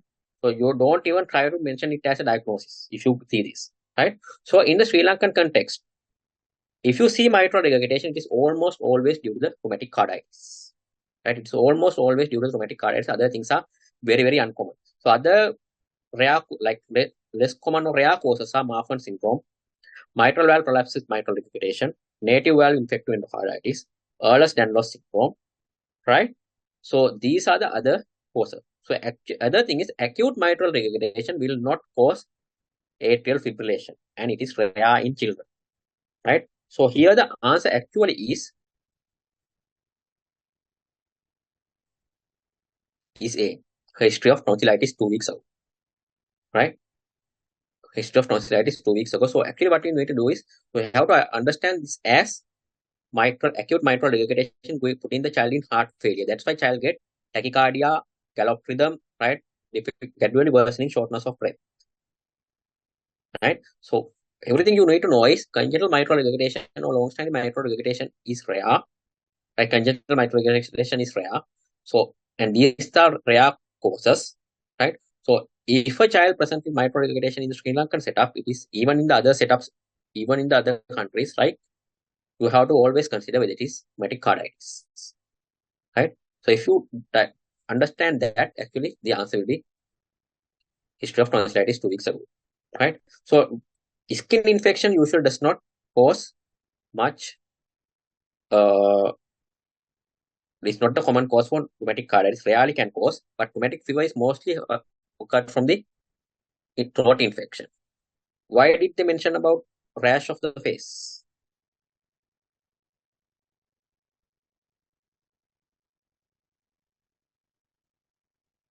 අතන මේ ප්‍රශ්නේ medical Store වල දුන්න හින්දා කට්ටිය tonsillitis ගන්නවා. ඔක ගිහලා MD උන්ට දුන්නා නම් අනිවාර්යෙන් rash of the face or small joint arthritis is the answer. So actually sometimes SLE can cause something called Lieberman sac endocarditis, which can manifest similar to rheumatic carditis. Don't even think about that answer or don't even try to give it, right? So actually the answer here is history of tonsillitis 2 weeks ago. So we need to know certain things in detail about rheumatic carditis, right? So rheumatic carditis is a pancarditis, right? So endocarditis will be manifest as valvular regurgitation, right? So most common valve involved is the mitral valve. Go and find out why. Why it goes most of the mitral valve, followed by the aortic valve. So actually the right side valves are like almost not involved, right? Commonly it goes into the right mitral valve, followed by the aortic valve.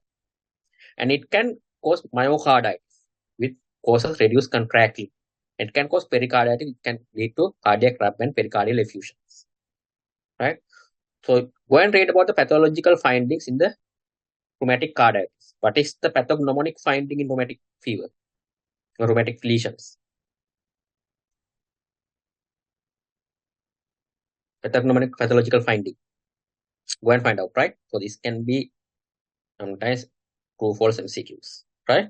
So go and find out what are the pathological features and what is the pathognomonic feature. This was taught to you in pathology in the cardiology module. And go and find out and recall your memory. Find out what is the most common or pathognomonic finding in the rheumatic carditis, right? So few things.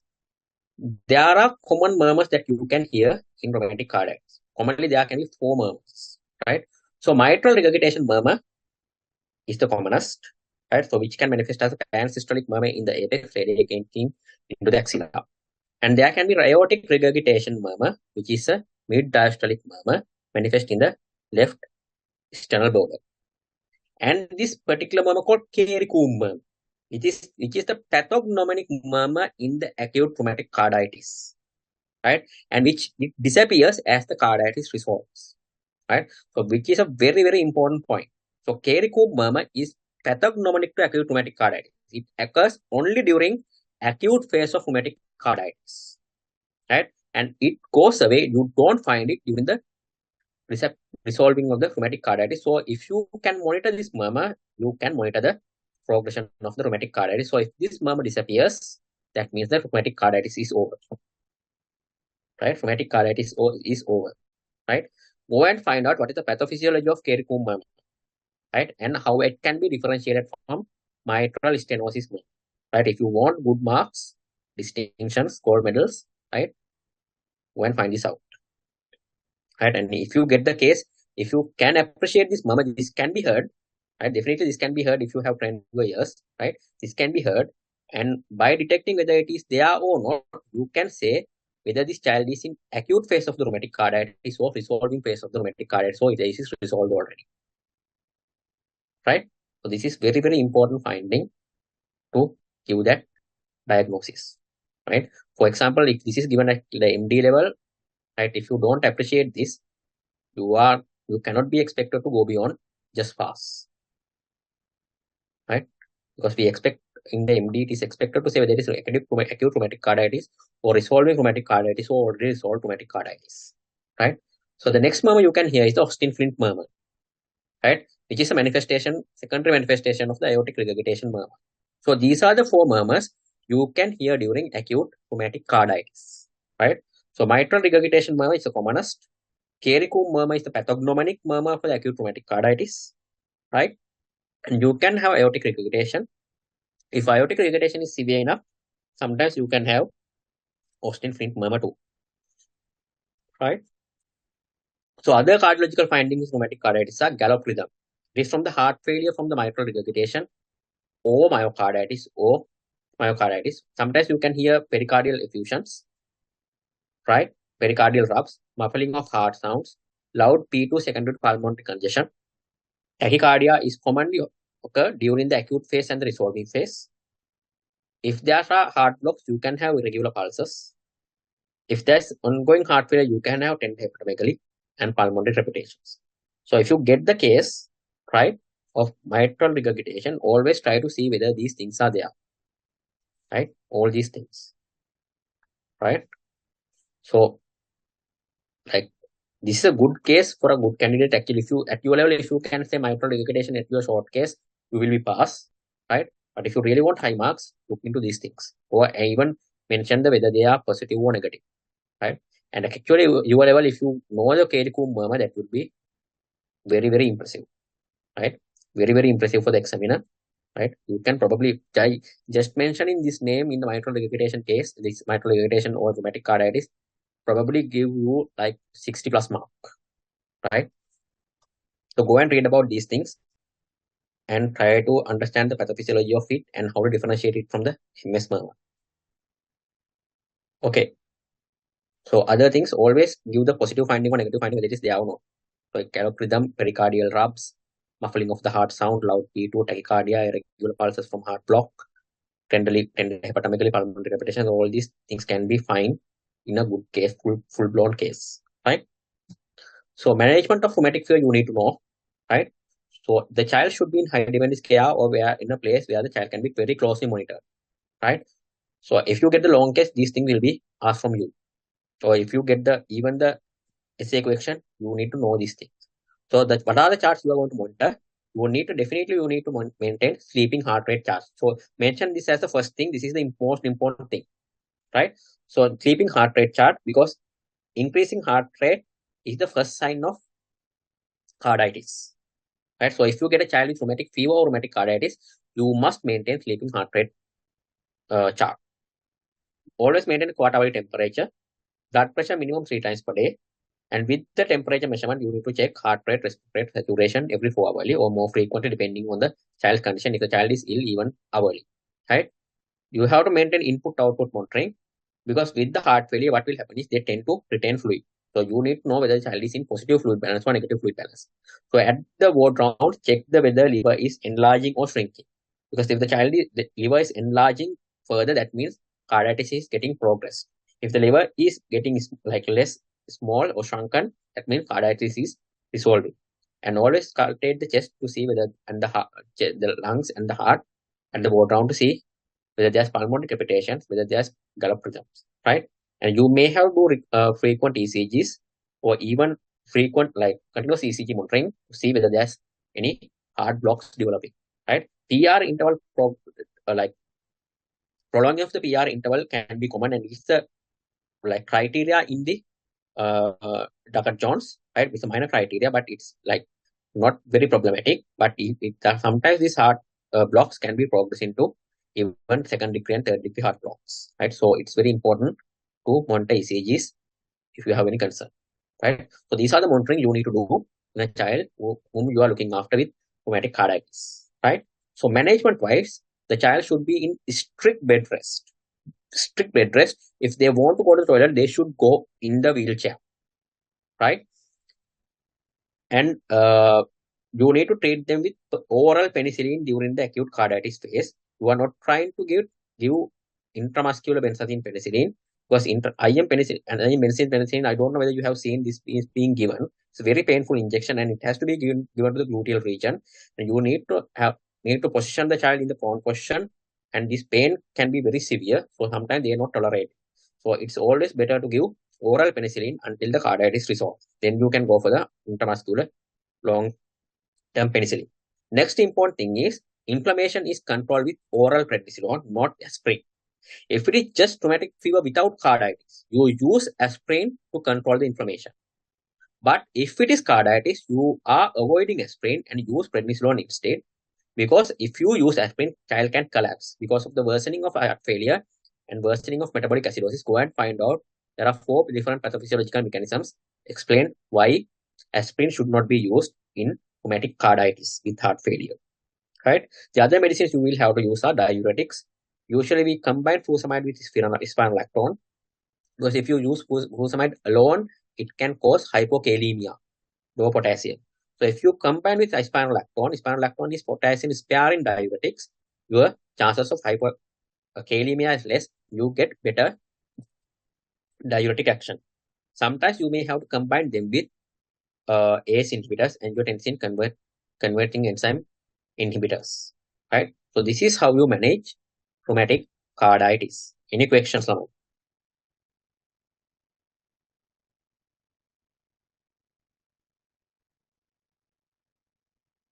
All these things can be questioned, so you really need to have a very thorough understanding about these things, right? The thing with the rheumatic fever case is like it's the same for the finals, it's the same for the MD, right? So the amount that is questioned are almost same, right? But in the MD we expect more thorough knowledge. And remember, actually many candidates in MD has failed because of the rheumatic carditis case, right? You can get it to your long case, you can get it to your short case, right? Examiners will be lenient, but you need to know the fundamentals, especially this monitoring and how you manage, right? So for example, you should not never mention using of aspirin in a child with carditis, but aspirin is the drug of choice, not prednisolone, if it is just rheumatic fever, right?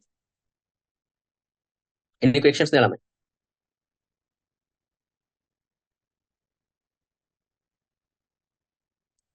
Right, last bit, rheumatic chorea. So this is again you may have to know, right? So it is the commonest chorea in children, right? the important thing is rheumatic chorea is a late manifestation in rheumatic fever, right? So it usually does not occur during the acute phase. It usually take about 6 to 8 weeks from the onset of the disease, right? And it is late enough not to associate with joint pains or active carditis, right? So it's usually what we say is nature is not cruel enough to give uncontrolled chorea with painful joints, because this chorea is very uncontrolled, and rheumatic arthritis is very, very painful condition, and they can't move the joints. So what if you get uncontrolled chorea with this severe joint pains? So usually when you get rheumatic chorea, acute phase is settled, your inflammatory markers are settled, right? And you are not in active carditis, and your joint pains are settled. So usually this will happen in about 6 to 8 weeks time. So if you get chorea together with joint pains, you have to think of other differential diagnosis like SLE, right? Because SLE can cause chorea, right? And this chorea usually disappears at sleep, right? And very important thing is this chorea is associated with hypotonia. If there is increased tone, always consider other differential diagnosis that can involve basal ganglia and extrapyramidal tract, right? I don't know whether you know the case of Prof. Trianus Vaisa and Arsha Kularatna, right? In that case, actually the diagnosis of rheumatic chorea was made clinically, but it finally appeared to be a brainstem tumor, right? So very important, if you don't see these things, it may not be rheumatic chorea, because in rheumatic chorea, you always get hypotonia, right? So that's question. So if the child is not in heart failure, can we give aspirin in the acute rheumatic carditis? Well, it is like this. The rheumatic carditis itself is the manifestation of the valves, right? So if you are sure that there is no rheumatic carditis, yes, you can use aspirin. But to be safe side, if you are not sure, always go for the prednisolone, right? But if the child does not have any cardiac manifestations, yes, the drug of choice will be aspirin, right? So the aspirin cannot be used if there's features of heart failure, even the earliest heart failure. If you have any suspicion in the heart failure, you should not use aspirin. Like in the history or the examination, any features of heart failure, you should avoid aspirin, right? So these are the characteristic features of rheumatic chorea. So this rheumatic chorea has some very nice set of clinical features, which is described as Senvertus dance, right? So this is the Senvertus. So it's the saint of dancers. So actually this photo I captured at Prague at Charles Bridge. So this is the Senvertus. You can see he is dancing, right? So this particular rheumatic chorea, Sydenham chorea, is called Senvertus dance, right? So Sydenham chorea is an abrupt, generalized, asymmetric chorea with facial grimacing, which disappears at sleep, right? So it's really like dancing. Sometimes they do like this with the facial expressions, like, so it is really like a dance. That's why it's called Senvertus dance, right? And there will be jack in the box tongue. So if they were asked to keep, like, open the mouth and keep the tongue inside the mouth, they will not be able to do that. They time to put the tongue out. That is called the jack in the box tongue. Other thing is they are almost always emotional liable. It can be very severe emotional liability. Sometimes they just like laughing, next moment they are crying. They can develop some things like even obsessive compulsive disorders like things. So like many times, most of the time they have emotional liability, right? Because of the chorea, they develop dysarthria or slurring of the speech, and there will be deterioration of the handwriting. Then there will be pronator sign. So if you ask them to raise the like hands above their head, right? Usually you can do like this without any problem. But what will happen is in the rheumatic chorea, their arms like turn outside, and palms will be turned outside and drop. This is called the pronator sign, right? And if you ask them to squeeze squeeze your fingers, it will be milkmaid grip. They do like this because of the ongoing chorea, right? And there will be spooning of the fingers. The fingers will spoon like this. And if you try to elicit the knee jerk, it will be pendular knee jerk because of the hypotonia. So there are about 10 clinical signs in rheumatic chorea, right? Rheumatic chorea, for all these things can be questioned. And again, it's a good case if you get by any chance in a child with chorea, or even your Oskis, right? So this is called the rheumatic chorea or the Sydenham chorea. go and read a little bit about this and other causes of chorea too. Right? Any questions, Raman? What's the time now? Right. Okay, I'm just going to finish here. I think I get into the target today. Right? So go and read about Duct-dependent criteria and diagnosis of rheumatic fever.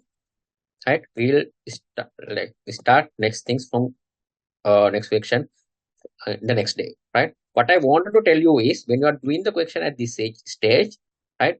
Go and read more around it. So you can see these things can be even useful understanding these things even in the adults. Right? So adults also you can get the cases of rheumatic carditis, like not the first one, the second, like long-standing carditis. So for an adult consultant, if you mention that there's no caricomb murmur, it may be useful sometimes, right?